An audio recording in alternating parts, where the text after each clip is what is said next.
Let's take a quick look at what we accomplished in the previous video. We brought in a CAD plan, turned it into a group, locked it, and associated it with scenes so that we could toggle it on and off. We're going to use this as a reference. The basis of this technique relies on the rectangle tool.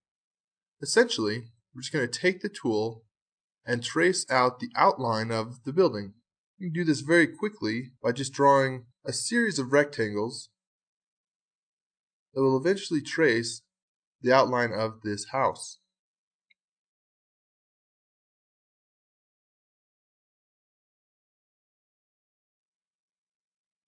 You can see how quickly this progresses, and of course we could have started from the other side and worked this way. In fact, right here I've created a little bit of an overlap. Erase that, and actually that's not quite what I needed. So I'll do that, erase it, and draw the last rectangle, and we have the outline of the building.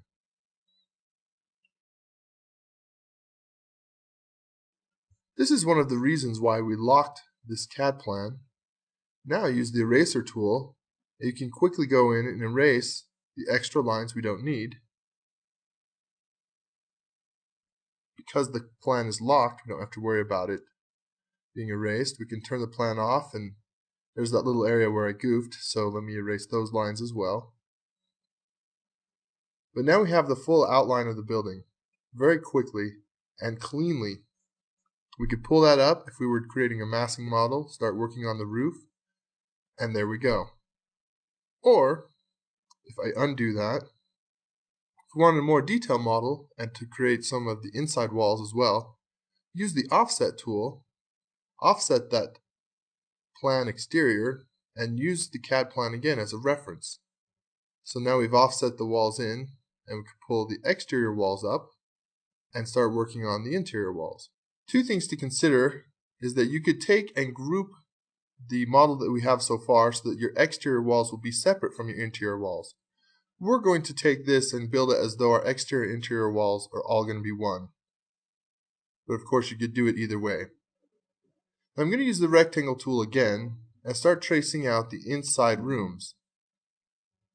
Rooms like this one that aren't perfect rectangles, we can easily create and just erase the lines that we don't need.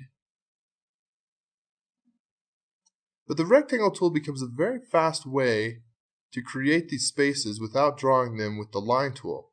We are going to need to use the line tool here in a little bit. We don't have perfect rectangle spaces everywhere.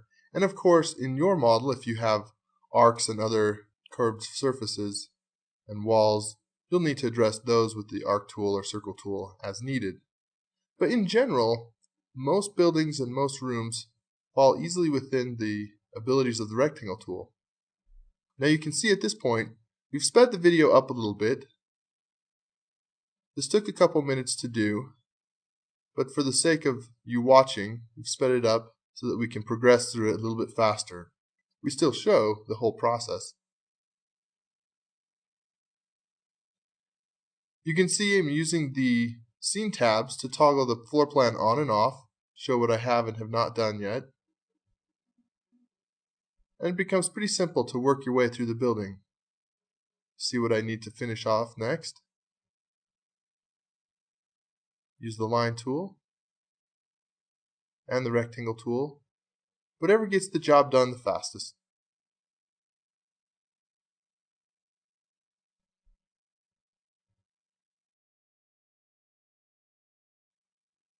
When using the line tool, you definitely need to understand inference locking. It always makes working with the line tool much faster.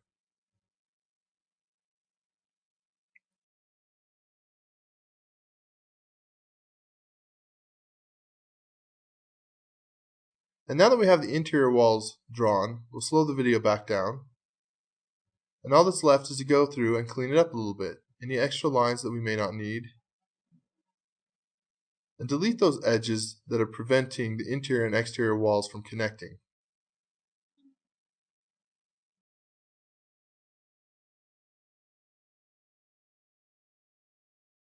Now I accidentally missed an edge back there, and you'll see in a little bit that'll come back and cause a problem, but it's pretty easy to fix.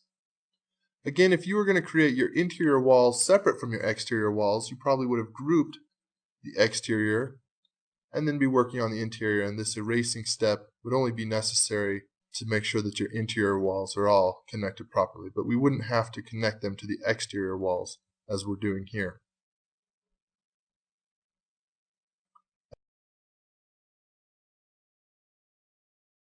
I think we've got most of it. We're going to test it by using push-pull, and you can see that I've got a possible problem here, and you can see it in that one big garage space that it didn't separate the walls. So go into that spot, see what's going on. Redraw the rectangle, and there it is. There's that edge I missed.